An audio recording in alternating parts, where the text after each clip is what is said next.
Welcome to the Monday Morning Mixtape, the only music podcast that won't ask you to wear a mask and keep 2 meters apart from us. On this week's show, it's Fate No More episode, basically. So a little bit of a history of Fate No More, some recommended bands that Mike Pattons been in, some tracks that he's done, and we're going to kind of have a bit of a deep dive into Angel Dust, their seminal album that some people don't seem to really like, that are part of the podcast. I wonder where that could be. So, yeah.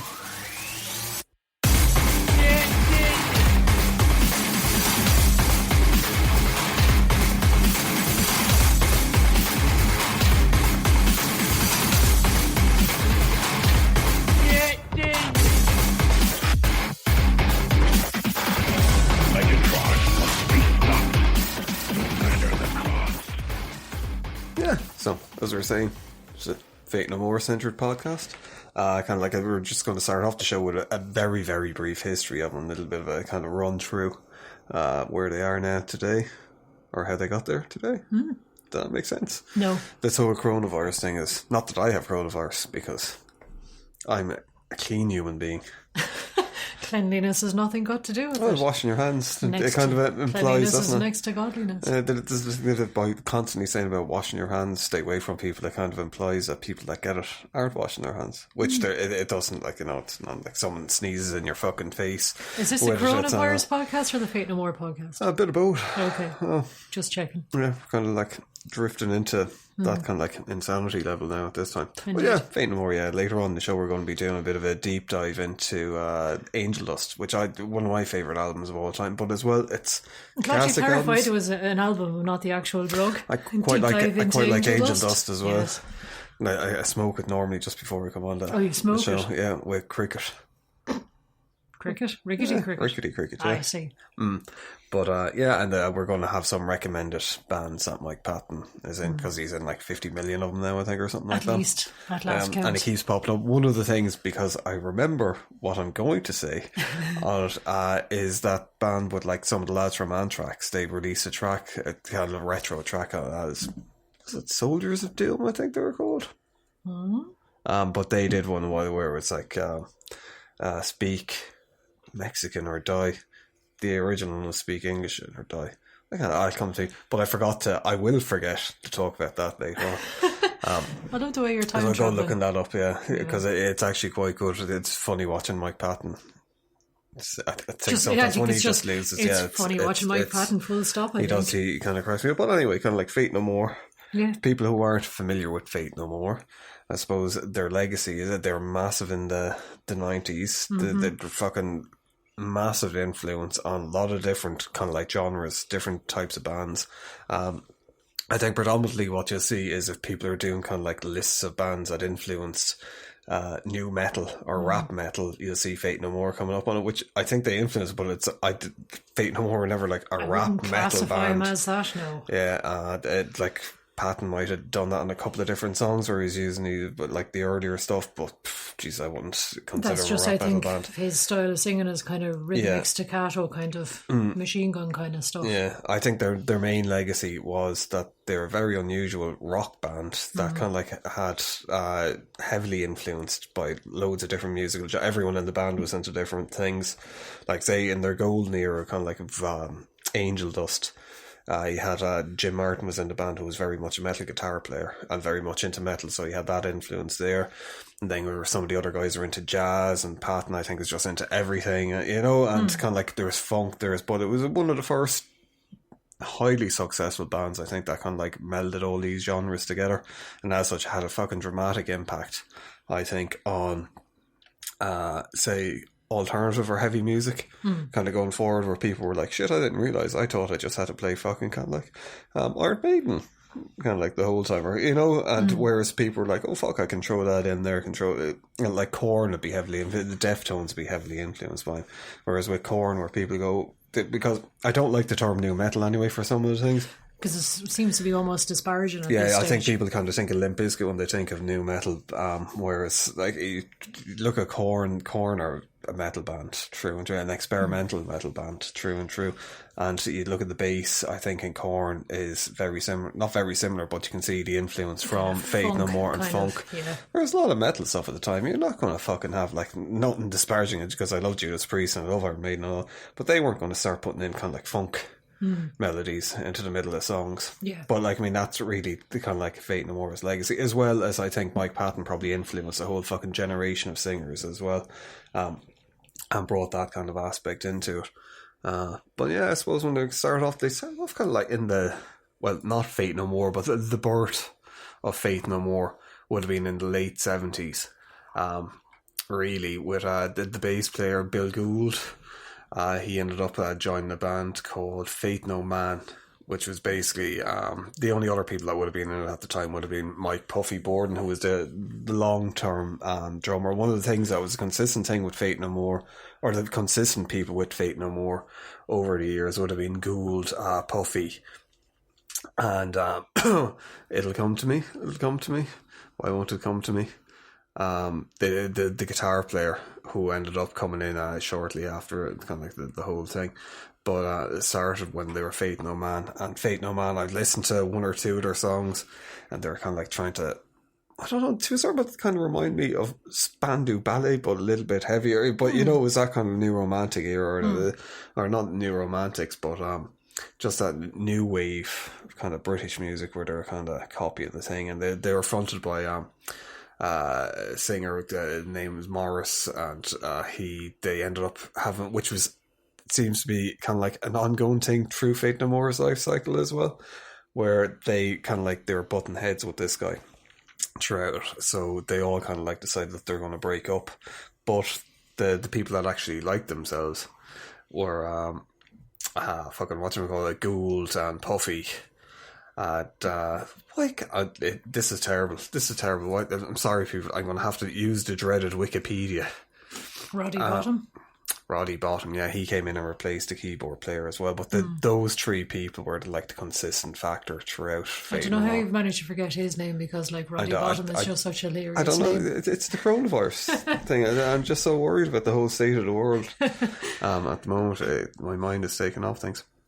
But yeah, they ended up just kind of basically doing the whole thing of, we're breaking up, but we're staying together apart from you and you. Yes, we're breaking up apart from this one person. Yeah, so they got rid of instead of kind of like so it's a firing, essentially. Yeah. So instead of being Faith No Man, they ended up changing the name to Faith No More, as in kind of like that the man wasn't with them anymore, who was like the Morris would singer. So they had kind of like a running group of different singers coming in over the years, or well over the like period of time, kind of like, and one of them, if anyone looks up like the early history of Faith No More, Courtney Love was a singer at one point, kind of what? like yes, I actually did not know that. Yeah, and at the very start, and she was just chaotic, and they just couldn't. Just shook my whole world, because like, I mean, the whole thing, Faith No More were like, and they still were. It's just a weird thing with them that they were always kind of like, I think, probably an art experimental band. And they were kind of like, I suppose, some of the punk ethos kind of like in there, but the rest of the world caught up with them and they became popular, but they didn't change. The world just, it was one of these bands where people kind of went, oh, all right. Yeah, actually, yeah. So they had that kind of thing at the start of it. And like that just wasn't working out. And one of the people that seemed to stick around most was Chuck Mosley. And like Chuck Mosley at the start couldn't sing at all. He used to just get hammered, and I think he's kind of like, his nerves couldn't handle it. And then kind of like later in the early 80s, kind of like, Jim Martin came in then, and that seemed to kind of firm the band up. And one of them was working in a music store, or a friend of theirs was working in a music store. They had a demo which they handed to him, and they just said, look, you have to play this demo in the music store the whole time for us, it'll get us fit, and their friend was playing. But this woman who started off an independent record label at the time, Ruth Schwartz, she was in the store and she heard the demo playing, and she was like, shit, these are really, really, really good. So it did work. So yeah, so she actually signed him.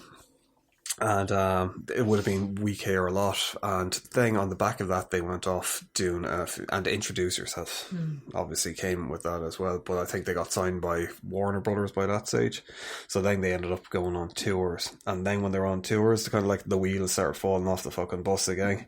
And it was Chuck Mosley started acting like fucking really, really weird. They were like fucking fighting with him the whole time. He was just coming out. He was drunk the whole time. They said that he was doing drugs. He denies it. Kind of like, you know, fairly heavily, that he was ever doing anything like that. But they weren't getting on, and basically I think things came to a head when Rhodey, who was a friend of Chuck Mosley's, got like fucking hammered and started a fight with Jim Martin, and Jim Martin broke his fist in the fight, so it was like a guitarist with a broken fist. So they fired the Rhodey, and Mosley wasn't too happy with that.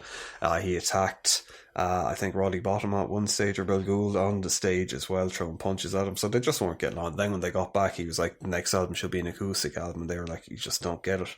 So they did the thing again where they were kind of like, they parted ways, and they were kind of like, well, we all still like each other. Why don't we just carry on? And then they went off, and this is, I suppose, kind of like their defined kind of like version of Faith No More. Then when that kind of came in, was they were auditioning for people, and Chris Cornell actually they were pursuing at one stage when Soundgarden were still going. But that would have been interesting. Yeah, I'm not 100% sure what happened, but they had an album already written, so they were just really looking for a singer to come in and fill in on the album. It was The Real Thing, which would have went on to kind of like, you know, fucking explode Faith No More through MTV. But someone was after, they got their hands on a tape of Mr. Bungle. And their singer Mike Pattons was on it, and he was only a teenager, and most of the guys were like, yeah, this guy's really, but then I think it was Rodney Bottom was like, no, I'm not really into the singing, it's a bit too weird and all that. So Patton came into the band, they had the album ready to go, and they said, you just need to put the vocals over it, and they were like, they couldn't change the music at that stage, and they seemed to be fairly reluctant to do it. And a lot of them were kind of, when he came in, he wasn't singing like he sang in Mr. Bungle, and they couldn't figure out why. He was doing it with a nasally voice and kind of like a punky kind of rap thing, and they were like, why are you doing it? Because he sang very differently from that, and that's what they wanted. But because he didn't have any say in the music, they were like, well, you can have total and utter control over the lyrics and whatever way you want to sing. So he did that, and they were like, fucking okay, which worked out fairly well for with it. But then it went on to The Real Thing, and it's like that got really, really pushed heavily with MTV. Had an Epic on it, was I suppose the massive one, but they were doing much better outside of America, so they went on tour, and of course it led on to then they went on tour with bigger bands. One of the more famous kind of like episodes of Faith No More's tour and kind of life cycle was when they went on tour with Guns N' Roses. And of course Axl Rose being notoriously difficult, and there all the stuff going on, and they were told not to give interviews, but they kept giving interviews, and they kept talking about what was going on behind the scenes with stuff. And as well, they were like trying to antagonize different people. So there's like stories of like Mike Patton pissing on fucking Axl Rose's teleprompter when he was on stage and all this stuff. But according to them, they only ever met Axl like twice, and they got pulled aside at one side for kind of like basically their antics, and said, you're going to have to go and sort this out with Axl Rose. And when they went in to meet him, they thought, all right, this guy's going to be an asshole, but they said he was really nice. He wasn't like, oh, you need to do this, you need to do that. Then afterwards, as a sign of being made up, they were escorted over to like this fucking trailer where there was like basically lesbians in there kind of like having sex, and they were like, this is just weird and creepy, we're not it. They weren't like, you know, that kind of like fucking debauchery. Yeah, they were like, just no, fuck this kind of shit. And then they were like, right, we're not on the same page with these people at all, or these bands. And I think they were kind of like very much, they always rejected the music industry anyway, that side of things. And I think that kind of like, you know, really firmed them up.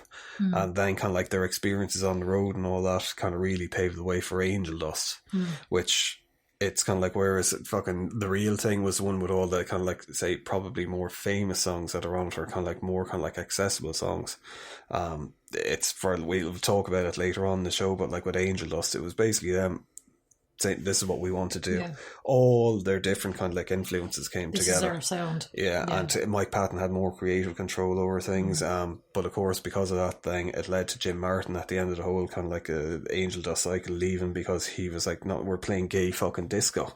He didn't get it. He was like, I want to play metal and I want to play this. And as well, there was clashes between him and Mike Patton as well, and some of the rest of the band, where Jim Martin It was reported kind of like saying that he thought that Patton was after turning into this weird dictator in the band, and he was after brainwashing the others. He couldn't understand it. He couldn't understand the direction, and he just thought that Mike Patton was an idiot as well. But a lot of times you see look things up, they say, oh, he just left because of musical differences. But if you dig deep enough, you find a few different bits and pieces going on. But I think as well, he was just really, really unhappy. He didn't like the whole press stuff as well, because the band was getting bigger, and as well the music style was just very, very different. It was a shame, because I think that was the go. Those two albums are the best Faith No More albums. And like Jim Martin, I think his contribution kind